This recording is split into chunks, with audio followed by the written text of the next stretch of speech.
Hello, everybody! Welcome once again to the absolutely completely random podcast for Saturday, June 17, 2017. My name is Andrew Rhodes. I'm your host, as always. Professor Sherman T. Klump is not here this week. He is currently away at a conference for the end of the semester. Congratulations to all the graduates, by the way, of 2017. You all have earned the right to say welcome to Arby's as you start off your new careers. But anyway, I have a buttload of topics this week to talk about, so let's jump straight into it if we can. This week, I'm talking about the Kidnap trailer. Oh man, is this one interesting. I'm talking about Dragon Ball FighterZ. That's right, a brand new Dragon Ball game is coming out, and my God, is it beautiful. Metro Exodus trailer is one of the many things that was shown off at the E3 conference. Man, I got a few things to talk about with there, including Microsoft saying your original Xbox discs are gonna work on the Xbox One. No word yet on the Xbox One X. Speaking of which, I'm gonna be talking about the Xbox One X, as it was also used to be known Project Scorpio, which, by the way, Microsoft was a much cooler name. I'm also gonna be talking about pissed off GTA 5 fans are revolting after a publisher starts shutting down the mods. So it's going to be an interesting one on there. Corinne Olympios says she's a victim in the Bachelor in Paradise misconduct scandal. I'm going to be talking about the Japanese Ethics Board is calling out Dragon Ball for good old Master Roshi. You know, the pervy sage of Dragon Ball. And I'm also going to be talking about a really interesting app that I found this week and that I've pretty much been using as a time killer while I fight with fixing the internet, called Herobots Build to Battle. I'm going to be talking about that this week. Maybe a couple other topics. I got two more waiting in the wings. Let's see how time flies. But first off, we all know what today is. It's Saturday. And what better way to celebrate Saturday than, I don't know, surfing around on eBay. And what's a great place to surf on eBay, you ask? Well, why not A-Roads 2012 on eBay? Because after all, I'm my own sponsor. A-Roads 2012 on eBay is one of the best places where you can find Yu-Gi-Oh cards, oddity collectibles, weird and strange things, not to mention some old video games, some PC games, and what have you. I do put stuff up each month, and I do try to get a lot of stuff up as often as I can. Keep in mind, I do have a part-time job that does take time, not to mention this podcast, looking up articles, and a few other things that I do. So I do try to get to that as much as I can. Pretty much it's going to be this coming week, I think. But anyway, check out A-Roads 2012 on eBay. Let my over 600 positive feedback work for you, because if you're not satisfied, I feel like I screwed up somewhere, and I hate feeling like I screwed up somewhere. You can also follow me on Twitter at OtakuRoads. Oh man, so this week, wow. I've been fighting with my internet this entire week. So let me explain how that's been going. We've been having moderate issues with the internet all week. It goes from slow to glacially slow to, dear God, that turtle and slug just passed me in the fast lane slow. And at first I thought it was the router, which I replaced. I thought it was the modem, which I replaced. I called up my internet service provider. They say that the line's good, the phone line's good, the DSL line's good. They say that it's something that I don't even know about, but apparently that's what's causing a minute issue, and it's something on their end. So at least that's what I gathered from my conversation with them this morning, that it's something on their end. And it's hopefully getting fixed on Monday. Woohoo! I'll finally be able to watch YouTube videos again. I mean, it's kind of bad when YouTube doesn't even want to load. And I mean that. It's kind of bad when YouTube doesn't even want to load. And I'm talking like a 51-second YouTube clip in 144p. So if that tells you how slow my internet connection is, it took me 10 minutes to load 30 seconds of a 51-second video in 144p. So there you go, folks. Go to town on that and tell me how glacially slow my internet's going. I mean, I can't afford, like, the high-end stuff. I can't afford, like, the massive, get, like, the massive end of it. I can't afford that. we can't afford that. So we got the lowest plan they got. And even that, according to the person I talked with, apparently is the speed I'm getting is way below par. And I mean way below par. So it's hopefully getting fixed this week. God, hoping it's getting fixed this week. I'm really hoping it's getting fixed on Monday because I'm really getting tired of it now. I mean, I can't even watch anything on the Roku at this point. I still swear that thing's malfunctioning. I still swear that thing is malfunctioning on top of this. But apparently my DSL line's fine. The phone line's fine. It's something with, I think she said something like noise modulation or something like that. That's what's giving us an issue. So as far as I gathered, it's nothing on my end. So that kind of made my day. But other than that, this week's been kind of interesting. Apparently I'm up for sainthood at work because I have never done anything. I haven't ever drank alcohol. I don't smoke cigarettes. I've never gotten a speeding ticket, never gotten pulled over. I've never even had sex. So, yeah, there you go. I'm a virgin. There you go. I'm a 27-year-old virgin. There you go. Just get that out there. So apparently I'm up for sainthood. So that kind of made my day. That was a running joke yesterday. But otherwise, my week's been pretty entertaining. Though, I'll get into one thing that I was doing to kill time while I was getting the internet connection to work, because happily it doesn't take much to do this. So I'll explain that then later on. But let's get into the podcast. Let's talk about, kidnapped. Wow. So last Sunday, I'm surfing on YouTube for what little I could. And as I'm uploading this, which again, going glacially slow, I ended up coming across a trailer. And this trailer was kind of interesting. It's called Kidnapped. Apparently, Halle Berry, and I'm pretty sure it was Halle Berry, because you don't really have an iconic look like that unless you are who you are. Simple to say. But anyway, she plays a mom whose son basically gets kidnapped at a park. And the trailer goes, she's chasing after the car that has the kids. She's about to get pulled over by a motorcycle cop. She tells the cop that there's an issue. I don't know from the thing if the cop shoves her off the road or if the cop and her get pushed off the road. I don't know. But either way, she ends up realizing that she has to try to save her son herself because apparently she goes to the police station to file a report. And there's a sign, she sees like all the signs of, I'm still missing, please find me. So this movie is basically every parent's worst nightmare come to reality. I mean, when I was growing up, my mom didn't really have to worry about that too much. One, because I kind of knew how to handle myself. Two, I kind of seemed older than I was. And three, I watched the Power Rangers. So I kind of was learning martial arts from them. And it's like, I remember Zordon's words, do not use your powers for personal gain, only use them to protect others. In this case, it's basically, I'm being kidnapped, something bad's happening to me, I need to protect myself. So she knew that she didn't really have much to worry about, but at the same time, this is every parent's worst nightmare, especially nowadays, when you have abduction cases, Amber Alerts that are going out more than tweets on Twitter. This is definitely a movie that is every parent's worst nightmare. The trailer, it was only like maybe about a minute long, scared the crap out of me. So it definitely was not something that I was prepared or I was even ready to see. So for me, it's definitely something that is scary while at the same time entertaining. I mean, is this a movie that I really want to go see? It's on the back burner. I mean, I want to see like another trailer for it, maybe a TV spot, and see what it looks like then. Otherwise, this is basically like a really horrifying movie that someday, I hope to be a parent someday. And this just to me seems like a horrifying, just a real horrifying movie to any parent would want to go see this. This seems like a horrifying movie to me, at least from there. I mean, I have friends and former classmates that have children.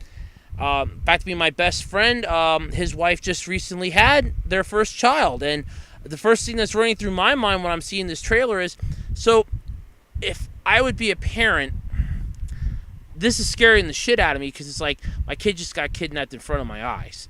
I can't run after them fast enough and pound their head into the ground to get my kid back. That's what really disturbs me about this movie. Now, granted, I mean, it looks good. I will give you that. I mean, this is definitely an edge of your seat. My God, is this gonna have a happy ending style movie? Because you really hope it's gonna have a happy ending. But at the same time, it scares the shit out of me, even thinking about it. But still, it's a movie. It looks entertaining. It looks really good, and I recommend at least checking out the trailer for it. It's called Kidnapped. Definitely check it out. I think it's worth your time. All right.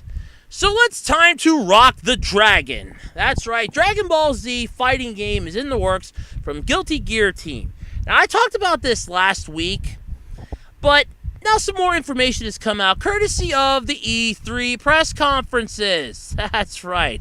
And during Microsoft's, they debuted the trailer for Dragon Ball Fighters. Fighters with a Z. I guess they're trying to pull off a Zoro-esque theme here, huh? Apparently, it's a classic 2D style fighting game, which the graphics on this, my God. I felt like I was literally in the anime. You can't get any better than that. And we're talking like I think it was 2.5D.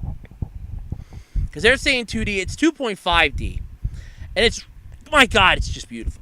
But anyway, it's coming out in 2018 for the Xbox One. It'll also feature an Xbox One X enhancements upon its release. I'll get into the Xbox One X a little later on in this podcast. But we all remember the Guilty Gear franchise and the Arc system in that, from Arc System Works. Well, the same team that's behind that is the ones that are behind this game. So you know it's going to be good. I mean, like I said, it literally felt like I'm in the anime. Just watching the trailers, I'm like, oh my God, they came out with a new anime game. Whoa, is this good? And for me to say that, first off, is very rare. Because I'll just come right out and say, oh, okay, it's just another, standard fighting game. This, though, in all honesty, and I want to put this out there to Microsoft, this seems like a game that you should really try to mass produce on a different scale. Because let's think about it. A lot of people today have smartphones, tablets. You want to have your Xbox One X. I understand that. You want to be popular. Yeah, you still want to be the rich kid on the playground that has all the fancy shit. That, you want to be the envy of all the other kids. Oh, look at my, my brand new 15 terabyte hard drive powered laptop. I can download a video from Sweden in 2 minutes flat. And then you have a kid over here that's basically the poor kid that you're trying to basically rub it in his face. Like, my parents are rich, your parents are poor, you suck. I get that. But for the people involved in this game, why not try to make a decent Dragon Ball game, or at least bring this game itself to the tablets and the smartphones? Because this is definitely one that would work well in that aspect. I mean, a touchscreen sort of functionality to it would definitely give it a higher edge. And that's something that they could shoot for. Because like I said, there aren't very many good tablet-based, like Android and smartphone games. Especially Dragon Ball Z related, because they freaking suck. In fact, we actually downloaded one last Sunday. It was only like it was like maybe 1 or 2 megabytes, and it downloaded rather quickly. And I immediately ended up deleting it after trying it because it sucked. The whole thing is you're basically Goku and you have to beat back your opponents, and I got killed on the first level. Because the game just throws you a massive difficulty spike, and it was like Dragon Super Goku 3 or something. I don't know, some stupid shit. It was an El Cheapo knockoff, and that thing sucked ass. But anyway, this trailer, though, for Dragon Ball FighterZ looks so freaking amazing. You saw similar heroes like Goku, Vegeta, Trunks. There was a Gohan, Cell, Majin Buu, and Frieza that I also saw in a person's playthrough of it. It's like one of the demos that they had there. Really, oh my God, they're saying it could be the most attractive Dragon Ball related game they've ever seen. No, this is the best so far. I mean, you're talking Xenoverse for story. That's damn good. You're talking this for art style. Whoo, baby! This is pretty much like taking the cheerleader to prom. And the other one's like your ugly step-cousin. I'm sorry to say it that way, but, if you want to compare the two of them, okay, it's a 2.5D fighting game. You either have 2D or 3D fighting games. You don't have that half. That extra half is kind of what gives it its edge here, at least in my opinion, anyway. But either way, it's still interesting. I say check out the trailer. I know there's like some gameplay of it out there. It's just so damn amazing. And it's coming out, like I said, next year, 2018. So a lot of these games are going to get released. I swear it, and that's what kind of sucks. But anyway, looks pretty cool. Speaking of games that are coming out in 2018, let's just segue into the next thing in here. One of the trailers, because I did try watching some of the E3 last Sunday. Last Sunday was about the best day for my internet, by the way, in case anybody out there is wondering, no, wait a minute, he's contradicting himself. No. Last Sunday and Monday were about the two best days for my internet. After that, it's when it kind of started going downhill. Like, downhill fast. I saw a trailer during one of the commercials. I was watching the IGN on YouTube. I did try watching it on Pluto, and I was having major issues. Then I turned over to YouTube, and oh, booyah, no problems at all. So, I was watching Metro Exodus. The trailer for that was in one of the commercials. I didn't even know a game like this exists, so I was saying something to my one coworker, and he goes, oh, yeah, those games are... He goes, oh, man, the Metro series are coming out with a new one. I'm like, yeah. He goes, damn, sweet. So I sent him a link to the trailer, and he watched it and goes, oh, my God, it's beautiful. Goes, damn. I mean, there's a scene in there, apparently, where the hero's trying to take down a bear with what looks like an arrow. It just pisses the bear off. And he comments on that. My coworker commented, oh, yeah, the bears in that game are a bitch to take down. I'm like, okay, we're definitely going somewhere with this. So, the trailer starts off kind of cool. You're like in an underground thing, like an underground like cavern or something. You're walking around a little bit. You hear this beep. You look down at your wrist, and you apparently only have like maybe 1 minute left of oxygen. So you have to try to get outside. And you get out there, I mean, you're on your way up, you're blowing past, like, these weird monster things that look like some sort of rabbit, chipmunk, groundhog on rabies. After you pick up a lovely, very, very lovely, conveniently placed thing of ammo, by the way, in the trailer. That was kind of interesting. You pick that up, and you are literally shooting your way out. You get out the door, only to see, like, this complete dystopian world. I mean, we're talking like destroyed buildings, bodies everywhere, the animals are running wild, and it's just the scenery of that moment was just breathtaking to me. Because over on one side you see this like dark swirling cloud, it's like pure darkness, and then on the complete opposite side is like bright sunshine. It was almost like night and day, and it was just so breathtaking to see that. But anyway, the trailer keeps going on. You're going through this little town. You end up shooting one of the things like a wolf type thing. You pull back your little arrow. You go over to try to take out its three little friends who are getting ready to jump you, and then all of a sudden take off. And the character just kind of turns around, sees these big doors, and out pops the bear. And the bear takes like, you shoot the bear, it takes one swipe at you, and you realize, oh shit. You try running. You find a cliff. And the bear's coming around. You load up this explosive type arrow, shoot that off. Oh, boom, it knocks the bear a little bit. It's about to fall off. You zip line across to this waiting train where you get picked up by this girl. And then that's where the trailer ends. And that's all from memory, by the way. And it's just... seeing trailers like this always makes me think about E3 stuff, is that the trailers are looking so good because they want you to buy the game. They don't care, oh, okay, so the trailer's up. Okay, the trailer's not too bad. It's going to be something that's going to get people to buy the game, and then the game's nothing like the trailer. Or it's buggy, it's glitchy, because it's rushed into production. Let's face it, if this thing's for Microsoft and Sony, there's going to be some issues down the road. I mean, let's look at Batman Arkham City. That thing, the PC port of that was basically nothing but a giant nightmare of messed up stuff. So, between the trailers that I saw, like I said, for during the E3 thing and the whole topic on Dragon Ball FighterZ and Metro Exodus, both of those looked really good, but I saw the gameplay for Fighters, so that actually seems like it's living up to its promise. As far as Metro Exodus is concerned, I don't know. Because let's keep in mind, there have been very few games that have ever come out where the trailers... Let's put it this way. The trailers didn't do the game justice. The game was way, way better than the trailer was. And then there are some trailers that the game was lousy and the trailers were amazing. Like, the trailers had more of a CGI movie-esque feel than the damn game did. And it's something like they should have just made a CGI, like, 2-hour movie or an hour-and-a-half movie and just released it on DVD and made a butt ton of money that way.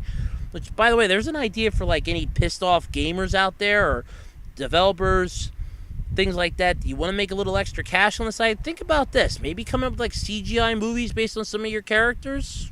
Possible idea. I mean, there might be, like, some problems, but you never know. But anyway, it's definitely an impressive thing nonetheless, and it's so amazing to know this, that the game itself is... At least it's going to have, like, a feel of this. So that's what really makes it interesting to me. I don't really understand most of it. And like I said, I never really played Metro. I mean, I don't have a game system to play any of this stuff. But anyway, it's still cool. The trailer was amazing. I checked it out. I recommend checking out the Peggy 18 version of the trailer, because the Sony version, there's like a little part that's cut out of it.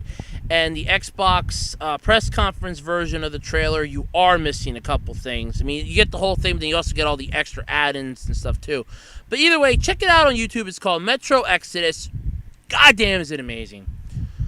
And I recommend it. Damn, that looks amazing. And I'm liable to eat my own words too. I mean, that's liable to suck. I don't know, but the trailer at least looks cool. All right. So... how many out there still have your old Xbox games lying in a shoebox in your mom or dad's basement, or your grandparents' basement, or in a storage locker, or hell, maybe even your basement or attic? Well, good news. Apparently, Xbox backwards compatibility is going to be very easy, and it's coming to the Xbox One. Here we go.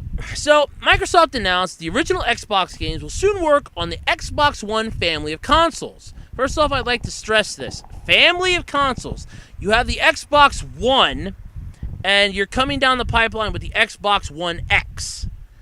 So, did I miss something? Is there going to be like an Xbox One B? An Xbox, like 2? Oh, no, I got it. Because a lot of the games for the Xbox One X, I kept hearing the phrase 4K 60 hertz. Let me guess, you're going to have one that's going to be called the Xbox 4K, right? It's going to sound like, the Xbox One 4K. That's going to sound like a race that you're having. But anyway, Microsoft's Albert Penlio, whoever the hell that is, tweeted out a few words detailing, tweeted out a few more details about how this is going to work. Short version of the news is that however you want to do it, it will work. So your original this was a quote, by the way, from his official Twitter, from the Albert Penlio, whoever that is. I don't know who that is. Your original I can't talk tonight. Your original Xbox discs will work.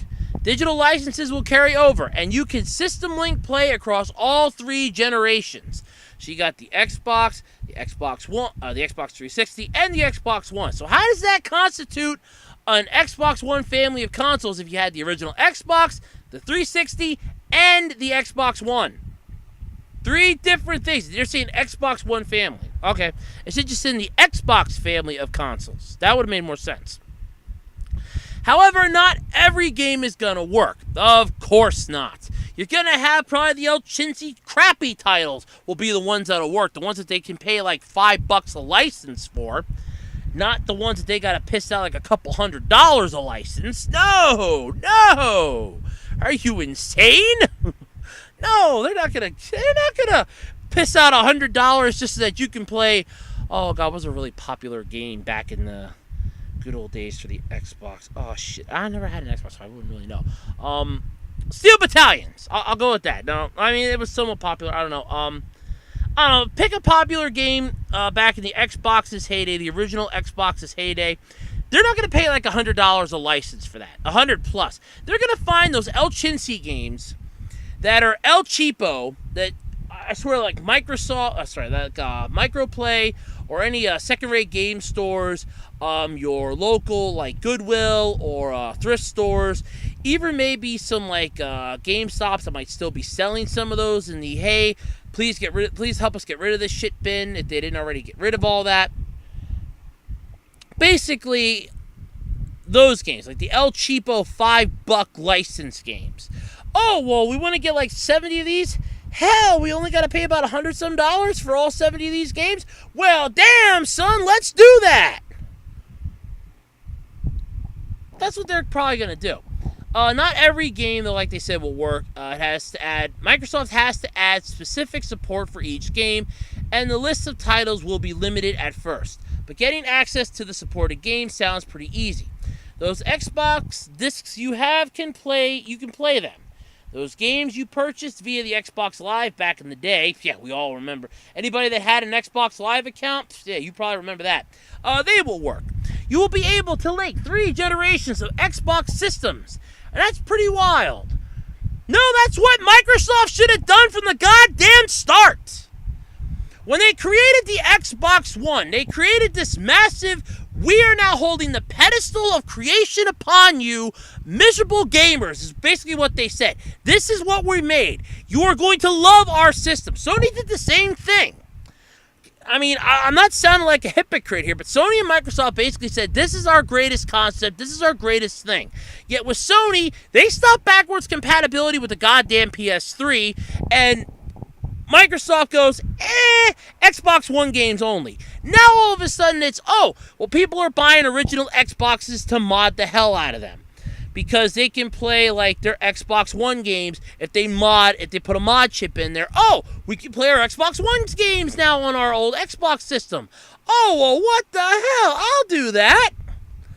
Or they can play Xbox 360 games. There was a person online that actually did a mod. I don't know how the hell they did this, but it only worked for one or two games that they tried, and then the system ended up catching fire. And they did have pictures of it afterwards. Goddamn if I can't find those, though. They had pictures of it afterwards where the whole system was literally burnt to a cinder because it overheated and overloaded. But it managed to play PS2 games on a freaking Xbox. I don't know how they did it. They didn't explain it. All they just had was a charred remains of their Xbox after it overheated. And anyway, so they're saying it's pretty wild. You'll be able to finally do what they should have did in the first place. We don't have a list of games of which the Xbox will be available for play on the Xbox One. No shit. Although 460 Xbox games were available to play via backwards compatibility on the 360. How many games came out for the Xbox? I think it was more than 460. Which means that you're definitely screwing some people over there. You're only taking the good ones, and you're leaving the really shitty ones that could actually be good on the cutting room floor again. See, they don't know the feature will be shown off at E3 or not. I don't think it was. And the article is looking forward to it. Now, there's more, though, because I did find a second article on this. During the E3 press conference, Microsoft revealed that the Xbox One's backwards compatibility will soon be expanding. In addition to the Xbox 360 games, Microsoft will incorporate support for original Xbox games to be played on Xbox One. Because like I said, all those people are buying original Xboxes to mod the shit out of them. There still aren't many details yet. Xbox boss Phil Spencer did note that these games will look and play better. Well, no shit, Sherlock. If you're playing a game on, 4K, 60 hertz? Oh, no, that's your Xbox One X that's apparently coming out. But anyway, you're playing your system on a more up-to-date thing. I mean, hell, the PlayStation games probably played a hell of a lot better on the freaking PS2. The GameCube games probably played a hell of a lot better on the Wii. Hell, I had a couple computer games that played better when I put them onto a Windows 7 PC and they were designed for 95. Yes, it's just going to play better because you have better features in the hardware, moron. Oh, it will look and play better. I wish these people, when they go to write their speeches for this stuff would actually understand what they're saying before they say it instead of just shooting out words at random. That's my job. Similarly, though, according to the article, we don't know which games will be supported with one exception. Oh, yes! Crimson Skies, High Road to Revenge. Never heard of it. In addition, Microsoft's Albert Penno, shared on Twitter, your original disc will work, there's a license, blah, blah, blah, blah. I already covered that. But this presents some interesting prospects.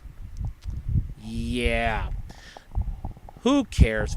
Anyway, this functionality will be added sometime later this year. More details will be announced when they get closer to launch. Our launch to date, 385 Xbox 360 games are supported by Xbox One backwards compatibility.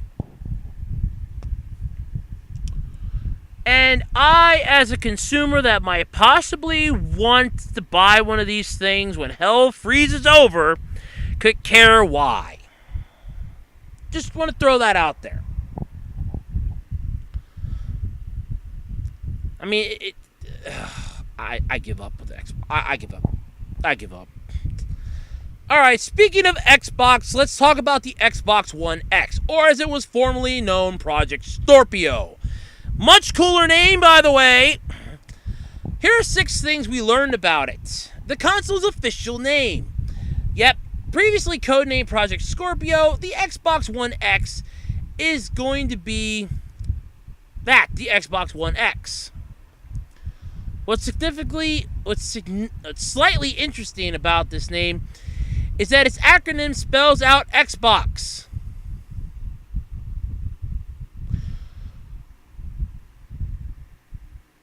No shit, Sherlocks! Oh God, it's just raining stupidity at E3 this year, isn't it? Wow, Microsoft's just a golden fountain of crap this year. Woo! It would have been better, in all honesty, in my opinion, if they would have just called it the Xbox Scorpio or Xbox S. I agree on that. Hell, just call it Scorpio, or Xbox Scorpio would have been a lot cooler. That's a sweet, sexy sounding name right there. Scorpio. That's a damn thing. I can see a loading screen. All of a sudden, it's like Xbox Scorpio. That would have been kick-ass. We already knew that it would feature an 8-core AMD SoC outfitted with integrated GPU capable of delivering 6 teraflops of performance when we covered its tech specs. This is all courtesy of an article that I pulled up, folks. This is my question. What the fuck is a teraflop?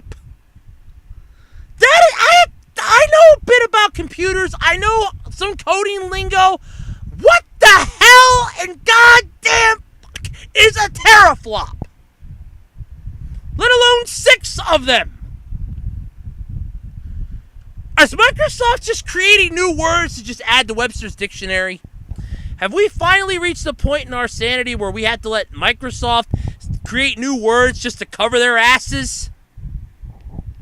I'm starting to turn this into a rant video, but I'm being honest with this. I also learned a bunch of new details, though, about the system, which includes its price, release date, design, and more. Yes, speaking of the price, are we ready? As suggested from the rumored pricing leaks this morning, which, they were released prior to the Microsoft conference. Keep in mind, I'm reading off the article, folks. This is a couple days old, so bite me. Microsoft confirmed that the Xbox One X will retail for, drumroll please, bing, $499. To be more specific, $499.99. This puts it on par with the Xbox One's original retail price when it released 4 years ago. It'll be 4 years ago that it released. It'll be Black Friday. 4 years ago it released. 2013 is when the Xbox One came out. $499. Let's fast forward 4 years, $499.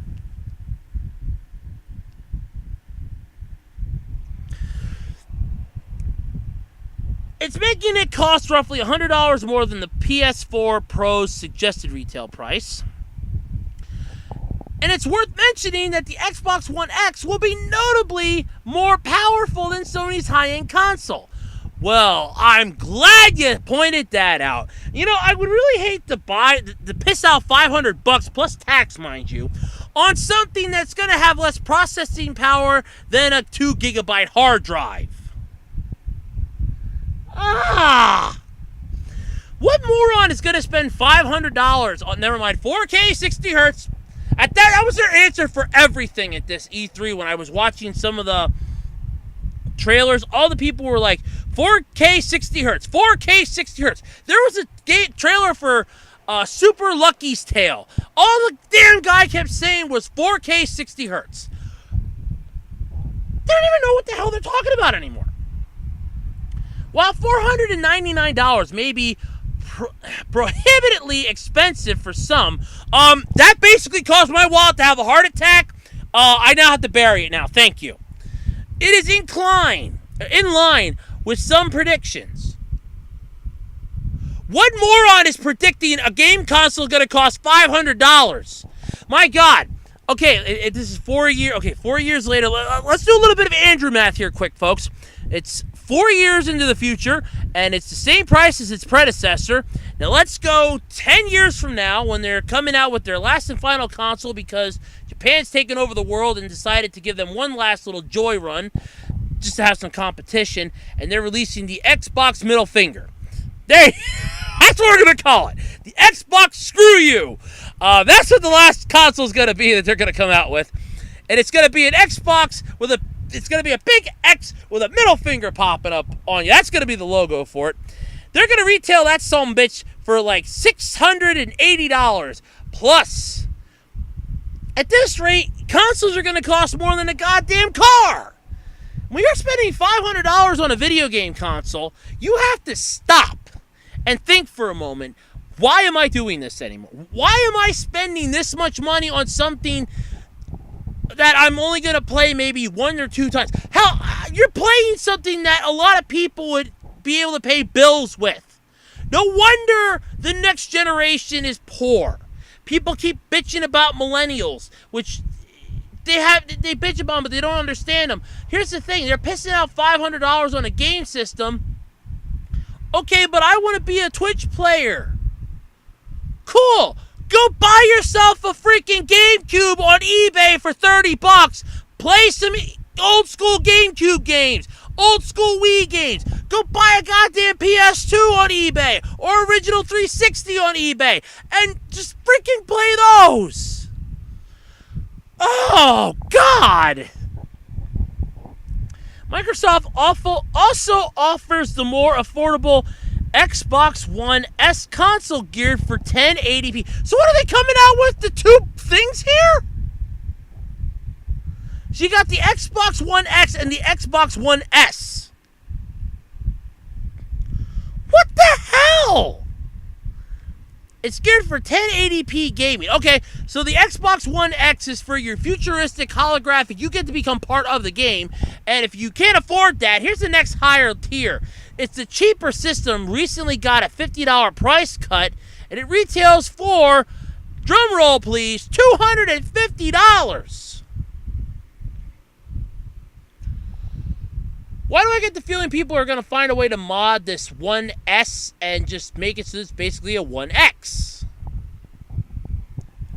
But if we're not getting even more annoying than that, just keep waiting, folks. The Xbox One X release date. That's right. The console is set to release worldwide on November 7th, 2017. Let's see when that is. Almighty calendar. Please load up. Thank you. Almighty calendar. It is the first Tuesday of the month. Wow. It's going to be a great day for gamers. The first Tuesday of the month is when the Xbox One X is going to release. The first Tuesday of November. This puts it a year behind Sony's PlayStation 4 Pro, which released last November 10th for $399. When the hell did PlayStation come out with a 4? I miss so much stuff when you don't have like access to the world around you and you're busy and you're sleeping during the day. While the PS4 Pro plays certain games at 4K, many of them are upscaled using a rendering technique called checkerboard rendering. Microsoft asserts that the Xbox One X will add the world's most powerful console.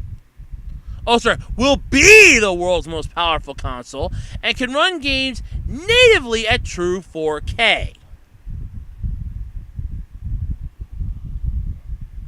I just love how we're getting so close to reality now with the video games. You're not going to be able to tell real from fiction anymore. That's the point in this we're getting to, folks. The look and size of the Xbox One X. It measures 30 by 24 by 6 centimeters, which Microsoft asserts makes it the smallest Xbox console to date. Okay. Hold on. My phone has a converter. Let's check this out here. Let's get the size here. Tools. Calculator. Function. Nope, that's not what I need. Back. Come on, where are you? Oh, I know there's one on here. I used it before. Come on, I used it before. Where are you? There it is. Unit converter. Alright, I was right. Okay.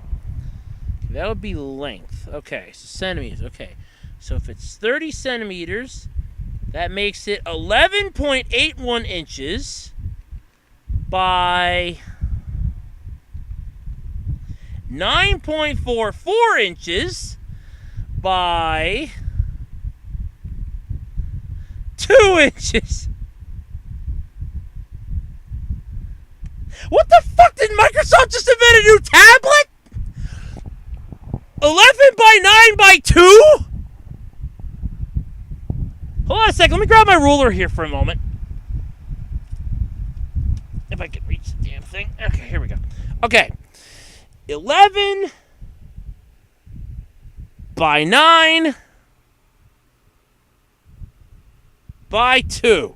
So it's going to be 2 inches high, 11 inches long, and 9 inches wide.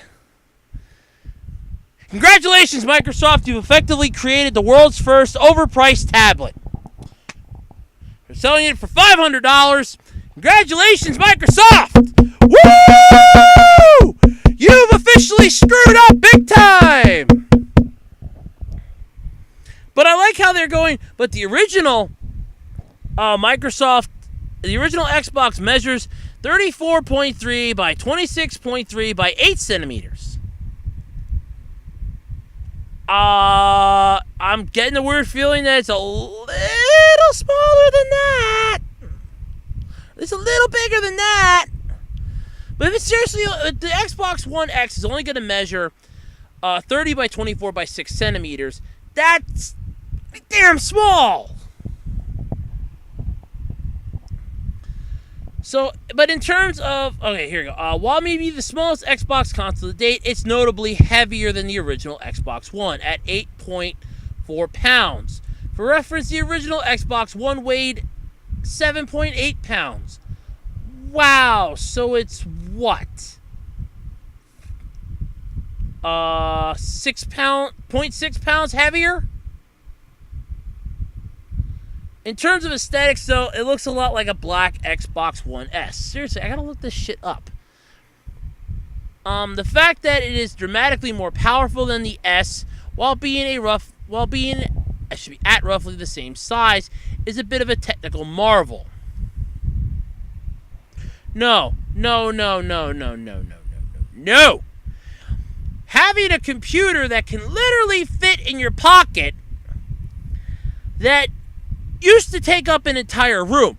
That is a technical marvel. Microsoft's saving down one game console to make it a few centimeters smaller and weigh just 0.6 pounds heavier is not a technical marvel. That's called natural progression. Especially when you consider the Xbox One S is roughly 40% smaller than the original Xbox One.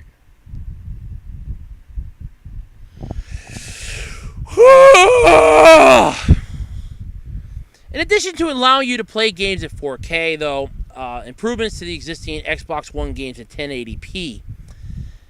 Yeah, FreeSync faster load times, enabling super sampling, the latter of which renders games above 1080p, and then downsizes them to an HD TV. I'm going to safely say this. I honestly think it's coming down to the point now with technology that we don't even understand what the hell it is we have anymore. I mean, hell, you work one night shift for a few months, you missed out on a lot. I didn't even know that they came out with an Xbox One S. I didn't even know Sony came out with a PlayStation 4 Pro, for God's sake. So what happens when you work the 11 to 5 shift, you come home and you go to sleep. Or you come home, you go do laundry, then you go to sleep. And you wake up at 6 o'clock, you check your emails, and then you leave for work. So you make it up there on time. But anyway, let's keep going. There's, I think, was it one more? Yeah, one more. Last thing that we learned, Xbox One X games. They revealed a bunch of new games that would support the Xbox One X. These games include Shadow of War, Forza Motorsport 7, Assassin's Creed Origins, and dozens more. Well, no shit, Sherlocks. It's no fun to have a system if you don't have anything to play on it. It's like having a souped-up horsepower car and being stuck in a traffic jam. All this horsepower and no room to gallop. Oh, look, I spent $500 on a brand new paperweight that I can't use. How come? Because I have no games to play it on.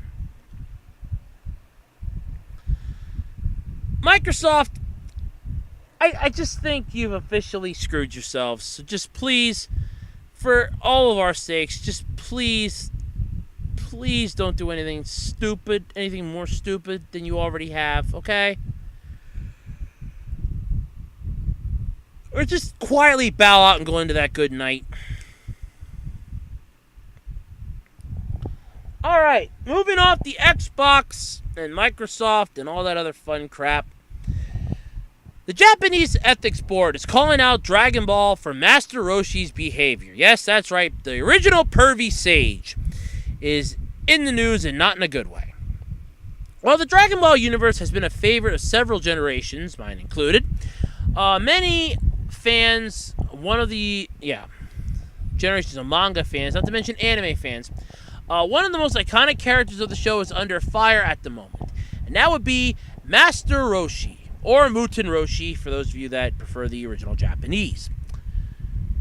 Fans of the manga have gotten used to the old man's shady and pervy nature.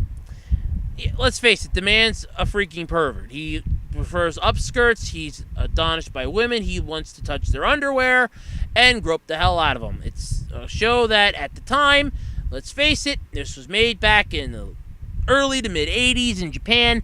That shit wasn't exactly under fire. Nowadays it is. But back then it really wasn't under fire that much. I mean, it was, but not as heavily as it is nowadays. So, but from a modern perspective, and with the progress that we've made to fight for women's rights, Japan's Broadcasting Ethics and Program Improvement Organization, BPO, heard of them actually, decided to publish the following complaint. This is going to be good, folks. Sit back. If you want, I'll give you a moment to go get yourself some popcorn. This is going to be interesting. You can just pause it here, by the way, if you want. Okay, that's long enough.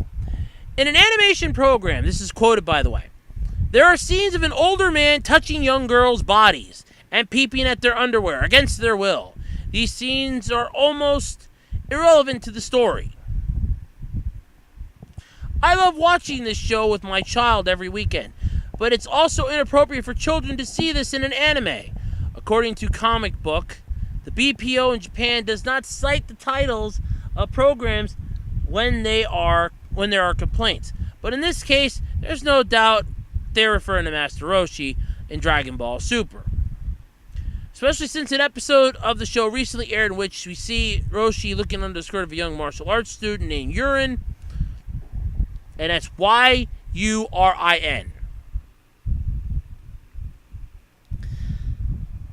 This is not the first time that the BPO has warned the Japanese public about animated shows portraying sexual harassment.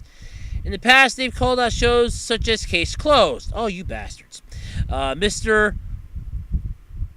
Osomasu, Scum's Wish, and seven mortal sins. You bastards called out Case Closed. No wonder that thing got canceled by Funimation here. While Master Roshi's behavior does make you shudder, no, in all honesty, it just makes me cringe with regret, we can at least congratulate Dragon Ball Super for finally including more female characters. Recently, a female version of Broly and the first female Super Saiyan were introduced. It's a Kala Follow. I can't pronounce this, why I skipped over, by the way. So let's hope the creators of the show will reconsider before moving forward with Master Roshi. So, okay. So we want to basically now get rid of a character that's been around from the start, at least haven't changed his ways. This is Cookie Monster and the goddamn cookies all over again. For those of you that don't know what I'm talking about, back in the early to mid 2000s, there was a woman, and it was a woman, by the way. I did find the article on that years ago as part of a project or report I had to do in high school. She wrote a letter expressing her disgust with Cookie Monster on Sesame Street about how he would eat cookies so quickly and just throw food everywhere. She said that it's unhealthy and that her children were starting to imitate him. So they made Cookie Monster eat vegetables and not have cookies. Even though that's his name, they got rid of it. In Master Roshi's case, oh yeah, sure, he's a perverted mentor. If you really want to call out every anime at this point, they're gonna be the BPO is basically gonna be calling out fan service, because that'll be next. They'll call out fan service. They'll call out anything that they consider offensive. They freaking cited Case Closed. They called out Case Closed before.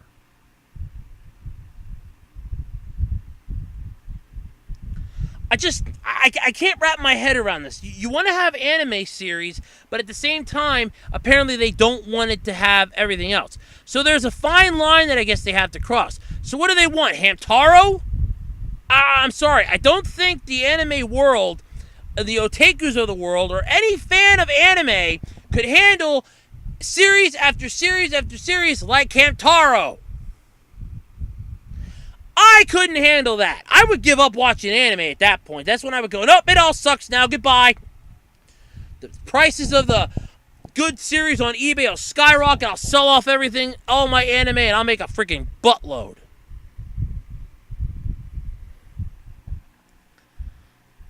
But it's warning the Japanese public. So, okay, the Japanese public knows. Here's a newsflash for you, though. I'm pretty sure the Japanese public already knew. Because, let's face it, they're not idiots.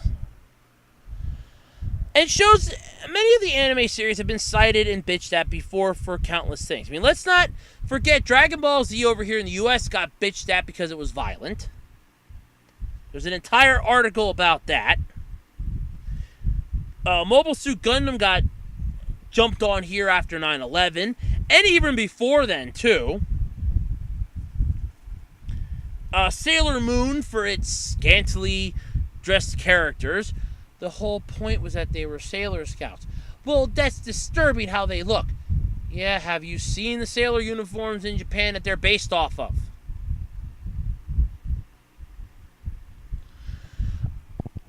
This, in all honesty to me, this basically just seems like one giant leap to try to badmouth the series that's actually doing pretty well.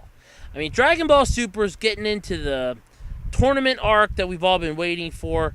They're basically now just picking at it to completely knock down everything we have left. I mean, Master Roshi even went in one episode. He conquered his, greatest weakness, and that was girls. He conquered it. I mean, the man's like, somewhat immortal, if not completely immortal. Eventually, he's going to have desires. Nothing's going to quell them. Just let the old man do what he wants. He lives on a goddamn island with a turtle.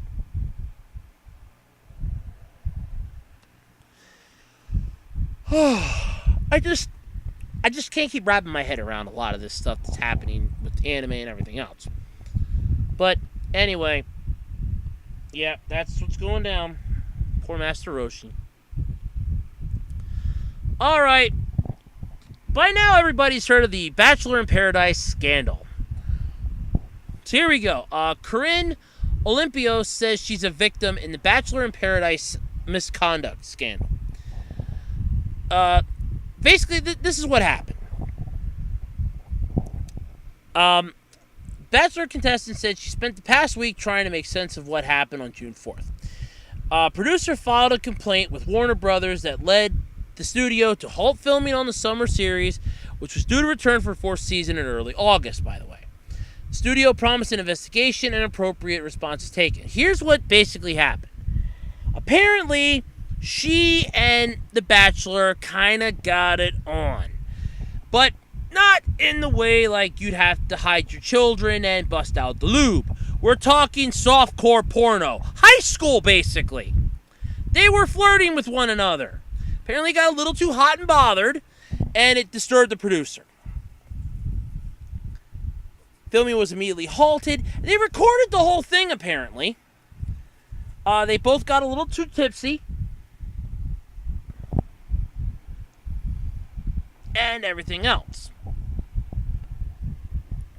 Olympios is saying, though, that she has very little memory of that night, according to her lawyer.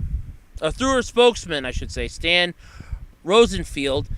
She said that I have very little memory of that night. Something bad obviously took place. She continued, as a woman, this is my worst nightmare, and now it has become my reality.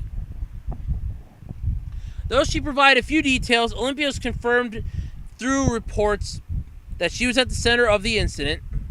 No duh, we already know. That sparked the complaint. Multiple outlets have indicated that alcohol may have played a part in the confusion of events on the night in question. And she said she has hired an attorney to obtain justice, as she quoted, suggesting she plans a lawsuit against the producers. I say go for it. Get some of that sweet, sweet Disney ABC money. The series, which reunites former Bachelor and Bachelorette contestants in a tropical location, has a near constant presence of alcohol, and a bartender who has become a recurring character over the years. Well, no shit, if you're in a tropical paradise, you're going to need alcohol there. That's basically, they go hand in hand with each other. On Tuesday, former Bachelor Ben Higgins and Bachelor in Paradise contestant Ashley Iaconetti, I know I mispronounced that and I apologize profusely because I know I mispronounced that, came to the defense of the show, refuting claims that producers encourage alcohol consumption. No, they probably tell them don't get drunk. I would imagine that. Because let's face it, you get drunk, you start doing stupid shit. When you do stupid shit, you're filmed doing stupid shit. When you're filmed doing stupid shit, that shit winds up on YouTube. And when that shit winds up on YouTube, you turn into the Kardashians. There. I made a connection. So, people assume, this is quoted by the way, people assume things about the show, according to Higgins said on their podcast, the Ben and Ashley I Almost Famous podcast. Oh, God. There you go, free publicity, guys. Enjoy it. They assume situations are set up. They assume people are put/forced into different scenarios. They assume that we are forced to drink all the time. Iaconetti interjected, with both hosts, which both hosts insist was never part of their experience. I was never forced into anything, Higgins said. If I was confused, they would sit with me and allow me to speak my mind and help me process. It's never a forced situation. They don't write a storyline before the season starts. No, it's called reality TV. That's what we got when the writers went on strike. If they start giving you lines that you're supposed to say, then that's scripted and it's not reality. Of course, reality TV's fake anyway, but that's debatable for another topic. Host Chris Harrington also came to the show's defense Tuesday, urging fans to be patient as the allegations are being investigated.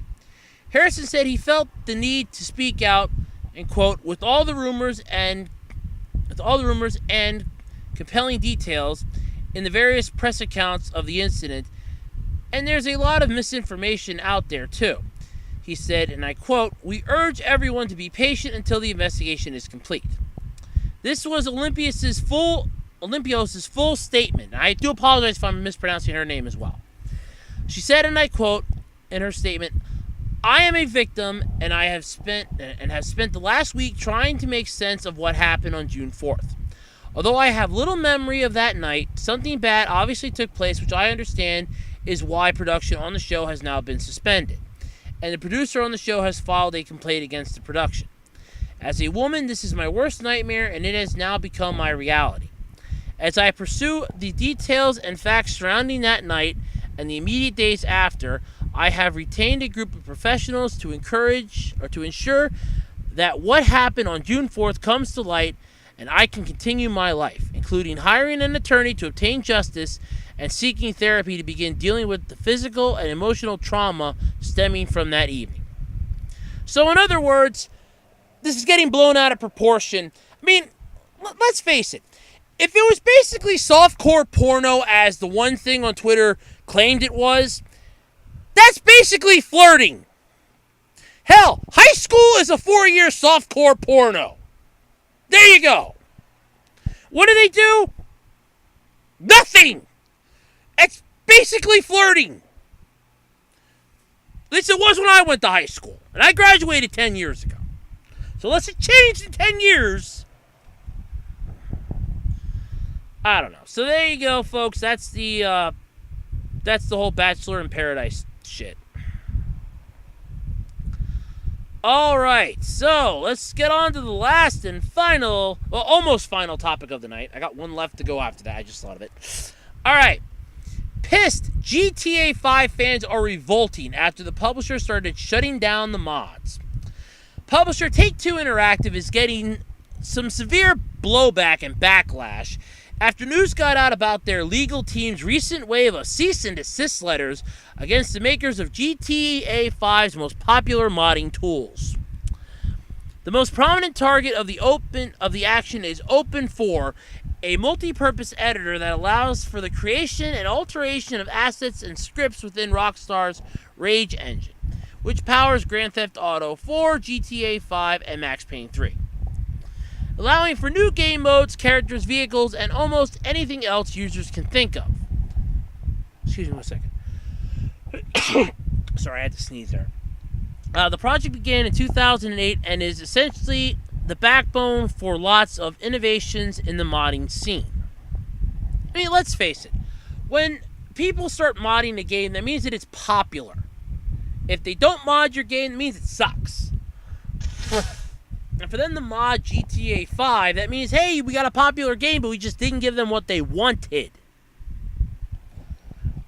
According to Open4's Twitter account, here's what went down. Open4 was, and it is for, it's Open IV, but I'm assuming it's Roman numeral for 4. If not, it's Open IV, but I'm assuming it's Open4. I don't know. So either way, this is what happened. They were discontinued due to Take-Two Interactive request. Okay? Almost 10 years of their life was dedicated to Open IV or Open4, and now this time it's over. The team's unwilling to fight. And these were all put up on June 14th, by the way. With the team unwilling to fight the industry titan in a courtroom and financially unviable decision for the developers, The Open IV or Open 4 tool now displays this message upon opening the application. And I did have a picture of that in the article, but unfortunately it doesn't come up when you put the thing in Notepad. It was basically telling everybody when you open it up that we've been given a cease and desist letter. This was the gist fix, I remember it. It's basically we've been given a cease and desist letter. Please uninstall this program if you are using it to prevent any possible legal action taken against you.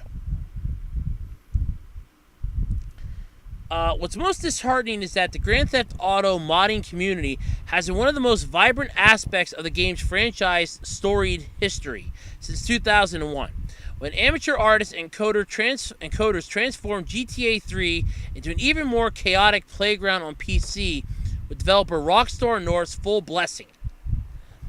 It was a symbiotic relationship. Mods created more content for the game and drove sales. And oftentimes, modders would even be hired to help improve the game they loved. This relationship first strained when modders unlocked the hot coffee minigame in San Andreas and unleashed the full fury of the political controversy machine upon publisher Take-Two. But the collaborative spirit remained, and GTA 4 had a vibrant modding scene of its own. So we all remember the hot coffee minigame in San Andreas. Apparently it involved sex. Yeah. And I'm supposedly up for sainthood at work, and I know that. And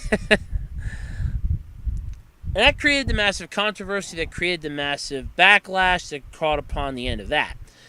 Case in point, though, but with the advent of piracy protection and DRM, the same tools that could break down a game into its component parts could also bypass the publisher's security precautions. The popularity of GTA Online has made Take-Two protective of their IP, especially when they wish to be the sole provider of Los Santos-based shenanigans, and maybe in exchange for a few dollars worth of shark cash. Morons want to take that to Shark Tank, they'll get eaten alive by Kevin O'Leary. I really hope they do.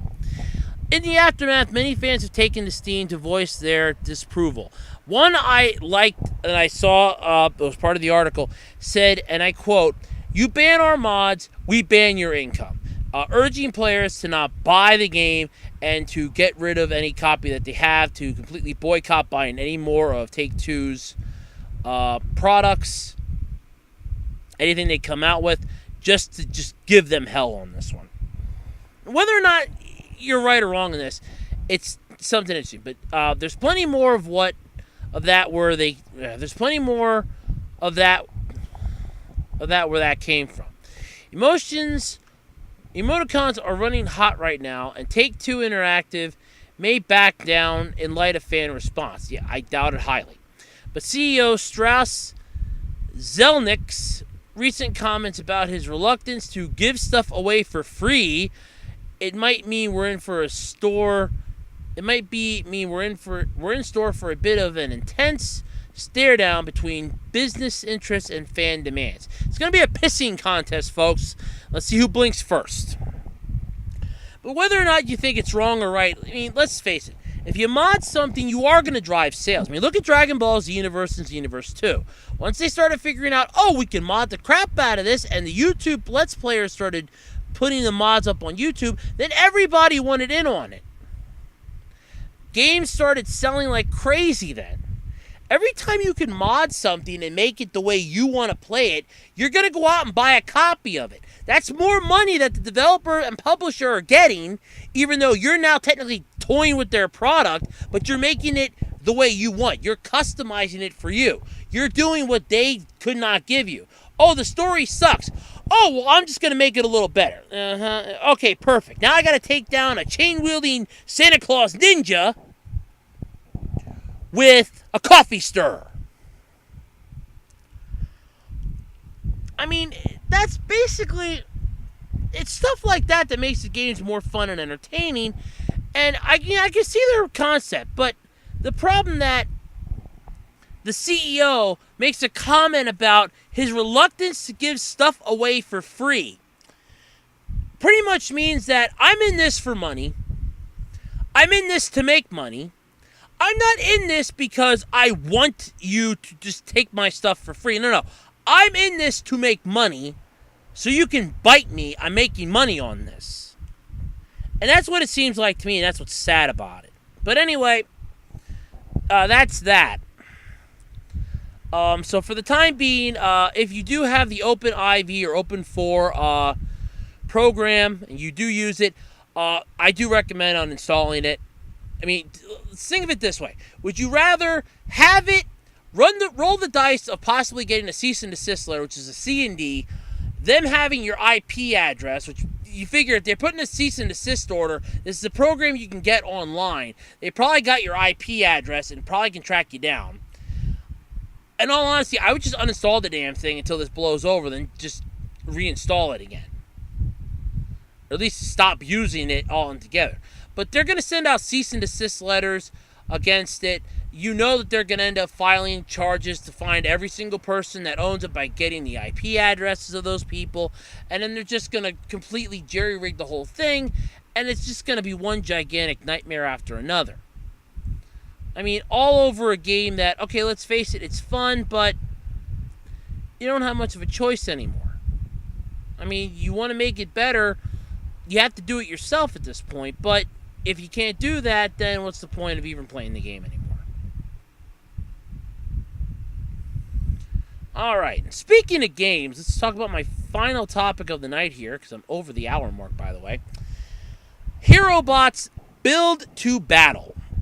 Now, I have been surfing around and searching around on my tablet to find a decent game for it since I got it. Now, this tablet I'm happy with. This is the first of the first of the 3 tablets that I bought on eBay that actually charges up. The very first tablet I ever owned was given to me by a friend of mine who said, do with it what I will. And at the time, I had no use for it, and I really didn't at the time. I couldn't think of a use for it, so I got rid of it. And on my way home from the post office, oh, shit, I thought of a use for it. But anyway, what I've come to understand, though, is this. Finding a decent game on a tablet is a pain in the ass. I mean, I got Digimon Heroes, and that's cool for when it loads up. Then again, that could be my internet issue. Contest of Champions is fun, but eventually I'm going to get bored of it. I mean, I do like little bits now, but it's like I really got to force myself if the event quest doesn't seem like fun. I could just do the story mode. It's basically, you know, do I feel like playing the characters today? Not really. Because right now I'm trying to get a certain Digimon in my one game, so I'm kind of focusing my energy on that till I get that. Then I'll probably end up going back to Contest of Champions other than just collecting my freebies and checking on my alliance and doing like some duels every now and then to kill some time. But I found a game last Sunday, and I downloaded it on Monday and I installed it. And this thing is so freaking amazing. It's called Herobots Build to Battle. It's basically, the best way I can describe it is take a Super Deformed Gundam and combine it with Custom Robo, and that's what you got. This game offers you the ability to make customized robots and battle the crap out of them in arenas and via the story mode. You can do PvP arenas, which are a lot of fun, though you can easily get overpowered and end up going up against an enemy that definitely could overpower you, so I highly would recommend not doing that right off the bat. You can upgrade the parts to make them stronger. You can upgrade the bots themselves to make them stronger with like level up diamonds when you reach a certain level. You can join a guild. You can basically collect resources from the galaxy that you save. Let's put it this way. I have wasted so much time this week when I could get the internet to work, or I can at least play it. I have killed so much time this week playing that game. I'm at like level 20 or 21. No, I think it's 21. I think I'm at level 21. I've already cleared like one galaxy.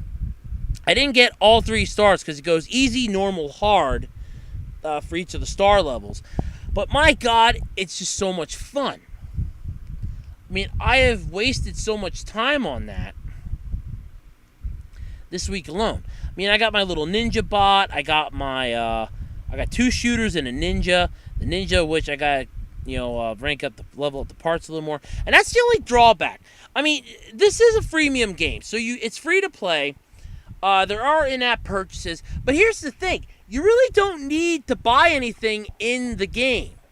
Because if you do the PvP arenas, if you do the daily quests, if you do the freebies that you get, if you make a bot and rent it out, you actually can get the gold and material that you need to level up your bots, improve your bots, without having to spend a single penny on it. So the paying aspect of this is definitely for those that want the edge right off the bat, but otherwise, you really don't need it. I mean, you can even customize the paint job on your bots. That's the best part. I mean, I got like a yellow ninja, blue shooter, and a red shooter. That's red shooter, blue shooter, and yellow ninja. That's what I got. So, I mean, it's loads of fun for starters. I get a blast out of this playing it all the times that I've been playing it. I've been getting a blast out of it. I've been loving this every single time I load it up. I have so much fun playing this. There are ads that pop up for certain things. Like if you complete a quest, you can get some extra coins by watching this short video. And the videos, what's ironic is that they're for other games that you can download and play. In fact, I actually found a couple on there. One was like a naval ship battle game, and one was a spaceship battle game that I actually am contemplating downloading and playing because they look really cool. And you can get a lot of this. And the best part is that I've also noticed that if the ad doesn't load right, like let's say it says loading ad, and then all of a sudden it just craps out, you still get the reward because it's not your fault that it crapped out. Because like let's say that the ad platform might have a server malfunction all of a sudden. It's not your fault, so you still get the reward. You can get 30 energy and 2 gems every like 2 hours. You can get an elite part for free every 3 days and 8 hours. That's the only drawback on that. It takes a while for that to recharge. But then you can get a regular normal part like once or twice a day. There are you can get like certain freebies every day, like a lot of coins, stuff like that. There are mini tasks that you can perform. There are the main storyline. There's just really so much you can do in this game that you don't really know which way to go, but it's just so much fun. The customization of your bots is cool. I mean, you can make a pirate, a ninja, a chef, an ogre. Really, the entire concept is only limited by your imagination and what you want to do. But anyway, I highly recommend picking this up. You can find it on the Google Play Store. I think it's also available on iOS, but don't quote me. It's called Herobots Build to Battle. I recommend it. This gets my Andrew seal of approval. I do mean that. This is 5 stars all the way. This gets my Andrew seal of approval. Right there, baby. All right. And that's going to do it this week for the Absolutely Completely Random Podcast. I'd like to thank my sponsor, myself, A-Roads 2012 on eBay, or A-Roads-2012 on eBay. I'd also like to thank Otaku USA, Dorkly, and many other news places for the articles this week, because it was a lot of fun reading those. I'd like to give a shout out to my coworkers. You guys are great. It's a lot of fun. It's a lot of fun working with you. I have a blast working with my coworkers. I have a blast every day I go to work. And until next week, my name is Andrew Rhodes. If you have any ideas on how I can possibly improve this podcast, let me know in the comments below, or shoot me an email, or post it on my Twitter page. Email is acrpodcast@gmail.com, all lowercase. Or you can shoot me a Twitter message or tweet it to me on Twitter @OtakuRoads, or just leave it in the comment section below. Keep in mind I can't do video podcasts, otherwise there's no fun. It's audio only, folks. Sorry.